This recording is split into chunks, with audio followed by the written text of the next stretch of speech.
तुम्हारी शिकायत नहीं करेंगे, ठीक है ना? इसलिए ना तुम खुद डरो ना हमें डराओ। सामने देखता हूँ मैं बार वहां गया हूँ। पापा, पापा, डॉक्टर गुलाम, आप खड़े मेरा मुंह क्यों देख रहे हैं? मेरे साथ चले ना। मेरे बताओ तो सही, हुआ क्या है?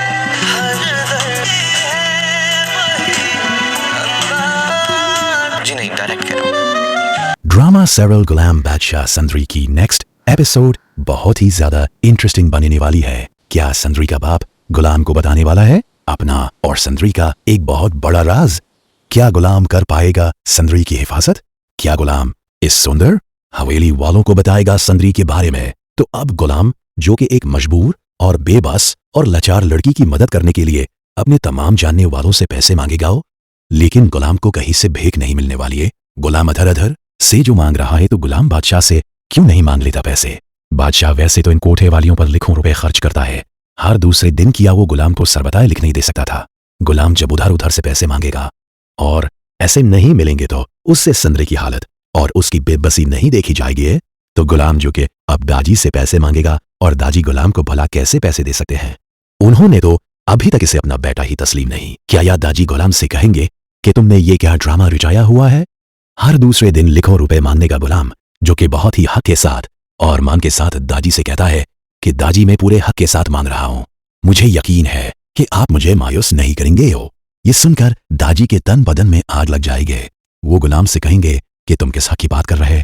हुआ कहीं ऐसा ना हो कि मैं तुमसे तुम्हारे तमाम हक छीन लूं और तुम अपनी माँ का फर्ज निभाने का हक भी अदा ना कर सको और मैं तुम्हें जान से मार दूंगा। ये सुनकर गुलाम बेचारा खामोश हो जाता है, क्योंकि इसके पास इसके सिवा और कोई चारा नहीं होता सकता कि उसे ये पैसे क्यों चाहिए। लेकिन ये हवेली वाले, उनके दिल तो पत्थर के हैं और इस हवेली में जुल्म की दास्तान लिखे जाते हैं।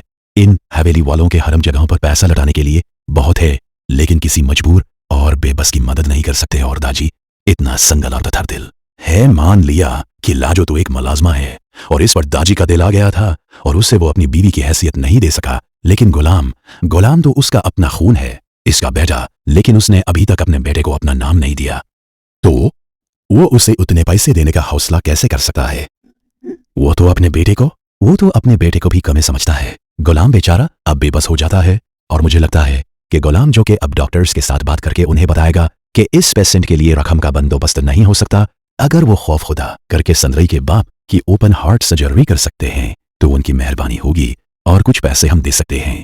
और मुझे लगता है कि डॉक्टर्स भी गुलाम की बात सुनेंगे और संदरी के बाप की ओपन हार्ट सर्जरी करने के लिए तैयार हो जाएंगे। लेकिन इस सर्जरी से पहले आशिक अली गुलाम से एक बात करेगा और उसे कहेगा कि मैं तुमसे एक भले इंसान मालूम होते हो। आशिक अली गुलाम से कहेगा कि बेटा, मैं नहीं जानती कि तुम कौन हो, लेकिन तुम मुझे पहली नजर में ही अच्छे लगे, नेक इंसान लगे हो। मैं इस दुनिया से रुखसत होने से पहले अपनी बेटी की जिम्मेदारी तुम्हारे जिम्मे सौंपना चाहता हूँ। मेरी बेटी इस दुनिया में अकेली है, इसका मेरे सिवा कोई सहारा नहीं है और मेरे पास एक बहुत बड़ा राज है जो मेरी बेटी को भी नहीं पता और मैं तुम्हें वो बताना चाहता हूँ। तो इस तरह आशिक अली गुलाम को अपना सारा राज बता देगा और उसे ये भी बता देगा कि खुर्शीद उसकी बेगम है और संदरी की माँ।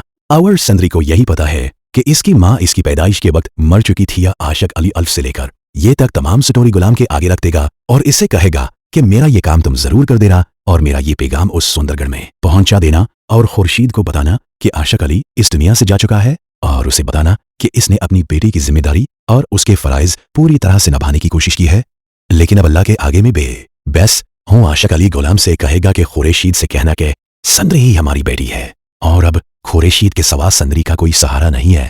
आशिक अली गुलाम से कहेगा कि खुर्शीद से कहना कि अगर मैं जिंदा रहता तो मैं कभी भी संदरी को शायद वहां ना भेजता, लेकिन अब अल्लाह के आगे में बेबस हूं। और गुलाम जब ये सारी बातें सुनेगा तो उसके पांव के नीचे से जमीन निकली जाएगी।